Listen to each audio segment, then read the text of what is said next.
এইবারে একটা মজবুত জায়গায় পৌঁছাক। আর্থ সাইন এসেছে, এস অফ প্যান্টিকলস, তো উনি ভীষণ একটা এই জায়গাতে একটা মজবুত সম্পর্ক চাইছে, কিন্তু তিনি এখনো সেই প্রপোজালটা তোমাকে দিয়ে উঠতে পারছে না।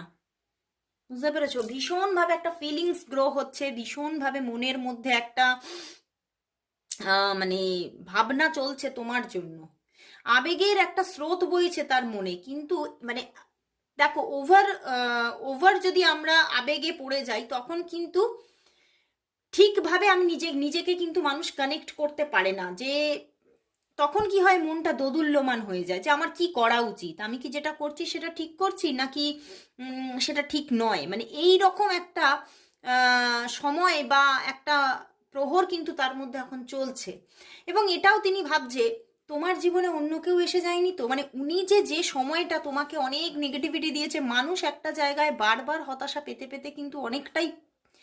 ব্যাকফুটে চলে আসে, তো সেখান থেকে ওনার মনের মধ্যে এই ভাবনাটাও আসছে তোমার জীবনে নতুন কেউ এসে যায়নি তো,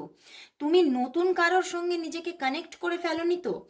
আমি অনেকটা দেরি করে ফেললাম কি, মানে এই রকম কিছু জিনিস ওনার মধ্যে কিন্তু আজকে সকালে চলছে। এবং ভীষণভাবে উনি আজকে কিন্তু নিজের ভুলগুলোকে বুঝতে পারছে এবং যেন নিজে হতাশায় ভেঙে পড়ছে, এবং উনি বুঝতে পারছে যে তার এই হতাশা,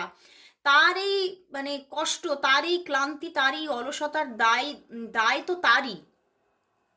এ দায় তো তোমার নয়, তুমি তো তার জন্য দায়ী নও, এইটার দায়ী সে নিজে, এবং সেটা সে বুঝতে পারছে। এবং কোথাও যেন আমার এটা মনে হচ্ছে যে উনি কিন্তু তোমাকে তখন যে এই যে এতটা নেগেটিভিটি থ্রো করেছে তার কিন্তু কোনো কারণ, কোনো কোনো ওনার কোনো লাক্সারি লাইফ বা কোনো একটা অন্য কোনো মানে যেটা বাইরে থেকে খুব সুন্দর সেই রকম কিছুর তার সেইটার জন্য দায়ী, মানে বুঝতে পারছো যে উনি হয়তো হতে পারে যে কোনো পার্সনের দিকে উনি অ্যাট্রাক্ট ছিলেন, যে মানুষটি হয়তো হতে পারে প্রচুর অর্থবান, প্রচুর হয়তো বাইরে থেকে রূপসী বা খুব রূপবান এরকম হতে পারে, বা হতে পারে তিনি কোনো কৃত্রিম